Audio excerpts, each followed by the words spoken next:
Good morning dears. ഇന്ന് ഞാനൊരു day in my life video ആയിട്ടാണ് വന്നിരിക്കുന്നത്. എന്നത്തെയും പോലെ സുബഹി നമസ്കാരമൊക്കെ കഴിഞ്ഞിരിക്കുകയാണ്. ഇക്ക പള്ളിയിലേക്ക് പോവുകയാണ്. ഇനിയൊരു നടത്തമൊക്കെ കഴിഞ്ഞ് സാവധാനവേ തിരിച്ചു വരൂ. അപ്പോഴേക്കും നമുക്ക് കിച്ചണിലേക്ക് കയറി ഒരു ചായ ഇടാം. ചായ എനിക്ക് നിർബന്ധമുള്ള കാര്യമാണ്. എൻ്റെ ഒരു ദിവസം തുടങ്ങുന്നത് തന്നെ ഒരു സ്ട്രോങ് ചായയിലൂടെയാണ്. ഈ ചായ കൂടി നിർത്താനൊക്കെ എന്നും പ്ലാൻ ചെയ്യും. പക്ഷേ രാവിലെ ചായ ഇടുമ്പോൾ ഫസ്റ്റ് ചായ കുടിക്കുന്നത് ഞാൻ തന്നെയാവും. ചുരുക്കി പറഞ്ഞ ഈ ചായ എൻ്റെ ഒരു വീക്ക്നെസ് തന്നെയാണ്. ഈ ചായയുമായി സിറ്റൗട്ടിൽ പോയിരുന്ന് പ്രകൃതി ഭംഗി ആസ്വദിച്ച് കുടിക്കുമ്പോൾ ഞാൻ റീഫ്രഷ് ആവും. നല്ലൊരു റിലാക്സേഷനാണ് ഈ ചായയും ഈ അന്തരീക്ഷവും. ഇന്നത്തെ ബ്രേക്ക്ഫാസ്റ്റ് ട്രെൻഡിങ് ആയ ബ്രെഡ് സാൻഡ്വിച്ചാണ്. അതിനായി ഇഡലിത്തട്ടിൽ എണ്ണ തടവി 2 മുട്ട പൊട്ടിച്ചൊഴിക്കുക. ശേഷം ചിക്കനിൽ ഉപ്പും കുരുമുളകും പൊടിയും മഞ്ഞൾപ്പൊടിയും മിക്സ് ചെയ്ത് ഇതിലേക്ക് വയ്ക്കുക. അതോടൊപ്പം ഉണക്കമുളക്, വെളുത്തുള്ളി എന്നിവയും ചേർത്ത് 15 മിനിറ്റ് ആവി കയറ്റി എടുക്കുക. അത് നല്ലപോലെ കുക്കായി വരുമ്പോഴേക്കും നമുക്ക് സവാള, ക്യാരറ്റ്, ക്യാപ്സിക്കം ഇവ ചെറുതായി അരിഞ്ഞ് മാറ്റി വയ്ക്കാം. ഇതാ ചിക്കനൊക്കെ വെന്ത് സെറ്റായി വന്നിട്ടുണ്ട്. ഇനി ഒരു മിക്സിയുടെ ജാറിലേക്ക് മുട്ടയും ഉണക്കമുളകും വെളുത്തുള്ളിയും 1 പിഞ്ച് ഒറിഗാനോയും 1 സ്പൂൺ തൈരും 1 സ്പൂൺ വിനെഗറും ചേർത്ത് അരച്ചെടുക്കാം. ചെറുതാക്കിയ ചിക്കനും നമ്മൾ അരച്ച് വെച്ച ആ മയോണൈസും മല്ലിയിലയും വെജിറ്റബിൾ ചേർത്ത് നല്ലതുപോലെ മിക്സ് ചെയ്യുക. ഫ്രൈ പാൻ ചൂടാക്കി ബട്ടർ തേച്ച് ബ്രെഡ് ടോസ്റ്റ് ചെയ്തെടുക്കുക. അതിലേക്ക് ഫില്ലിംഗ് വെച്ചിട്ട് സ്ലൈസ്ഡ് ചീസും വെച്ച് തിരിച്ചും മറിച്ചും ഇട്ട് ചീസ് മെൽറ്റാക്കി എടുക്കുക. അങ്ങനെ നമ്മുടെ ബ്രെഡ് സാൻഡ്വിച്ച് റെഡി. ഉച്ചയ്ക്ക് ചിക്കൻ ബിരിയാണിയാണ്. ചിക്കൻ നന്നായി കഴുകി അതിലേക്ക് മല്ലിപ്പൊടി, മഞ്ഞൾപ്പൊടി, ഉപ്പ്, കുരുമുളക് പൊടി, തൈര്. മുളക് പൊടി ഓപ്ഷണലാണ്. ഇവിടെ ബിരിയാണിക്ക് കുറച്ച് കളർ വേണം, അതാണ് മുളക് പൊടി ചേർക്കുന്നത്. ഇവയെല്ലാം മിക്സ് ചെയ്ത് അരമണിക്കൂർ മാറ്റി വയ്ക്കുക. ചോറിനായി കുക്കറിലേക്ക് ഓയിലും നെയ്യും ഒഴിച്ച് ഗ്രാമ്പു, പട്ട, ഏലക്ക, കുരുമുളക് ചേർത്ത് നന്നായി വഴറ്റിയെടുക്കുക. അതിലേക്ക് ക്യാരറ്റ് അരിഞ്ഞതും ചേർക്കുക.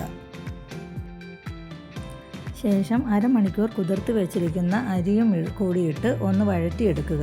1 കപ്പ് അരിക്ക് 2 കപ്പ് വെള്ളം എന്ന കണക്കിൽ തിളച്ച വെള്ളം ഒഴിക്കുക. ആവശ്യത്തിന് ഉപ്പും 1 സ്പൂൺ നാരങ്ങാനീരും ചേർത്ത് ഒരു വിസിൽ അടുപ്പിക്കുക. സവാള ഓയിലിൽ മൊരിച്ചെടുക്കുക. ആ ഓയിലിലേക്ക് അണ്ടിപ്പരിപ്പും കിസ്മിസും റോസ്റ്റ് ചെയ്തെടുക്കുക.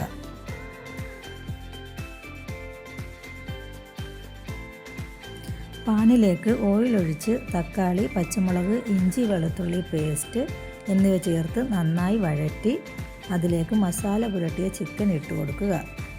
അതിലേക്ക് ചിക്കൻ മസാല, ഗരം മസാല എന്നിവ ചേർക്കുക. മൊരിച്ച സവാളയും ചേർത്ത് നന്നായി ഇളക്കി യോജിപ്പിക്കുക. കുറച്ച് സവാള ചോറിനേക്കും മാറ്റി വെക്കേണ്ടതാണ്. ചിക്കൻ വേവാൻ ആവശ്യമായ വെള്ളമൊഴിച്ച് മല്ലിയിലയും ചേർത്ത് അടച്ച് വെച്ച് വേവിക്കുക.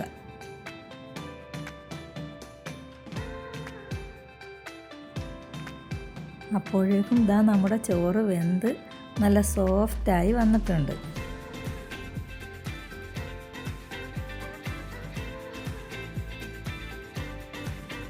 ഇനി നമുക്കിതെല്ലാം ഒന്ന് സെറ്റാക്കി എടുക്കണം.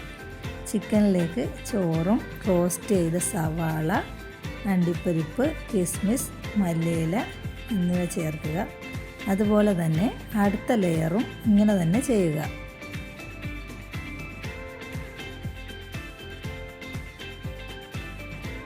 ഇതിലേക്ക് കുറച്ച് പൈനാപ്പിൾ കട്ട് ചെയ്ത് ചേർത്തിട്ടുണ്ട്.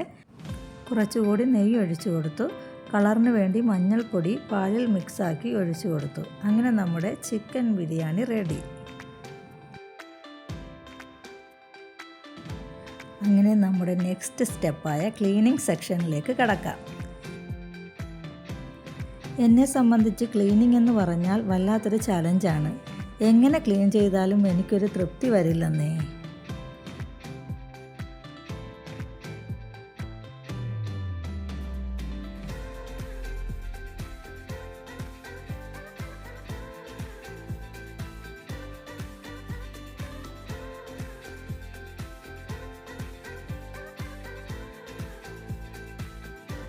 നമ്മുടെ ടെക്സ്റ്റർ വന്ന് ബിരിയാണി ടെക്സ്റ്റ് ചെയ്യുവാണ്.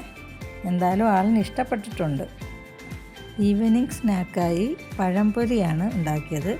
മൈദയിൽ കുറച്ച് അരിപ്പൊടിയും ഏലക്കാപ്പൊടിയും പഞ്ചസാരയും കളറിനായി കുറച്ച് മഞ്ഞൾപ്പൊടിയും ചേർത്ത് മിക്സ് ചെയ്യുക. മധുരം ബാലൻസ് ചെയ്യാനായി ഒരു നുള്ളു ഉപ്പും കൂടി ഇട്ട് ഏത്തയ്ക്ക സ്ലൈസാക്കി കട്ട് ചെയ്ത് ഈ മിക്സിൽ മുക്കി പൊരിച്ചെടുക്കുക. അങ്ങനെ നമ്മുടെ പഴംപൊരി റെഡിയായി. ഇതൊക്കെയാണ് ഞങ്ങളുടെ കുഞ്ഞു കുഞ്ഞു സന്തോഷങ്ങൾ. ഇഷ്ടമായെങ്കിൽ ഞങ്ങളെ ഒന്ന് സബ്സ്ക്രൈബ് ചെയ്ത് സപ്പോർട്ട് ചെയ്യണേ. Thanks for your watching.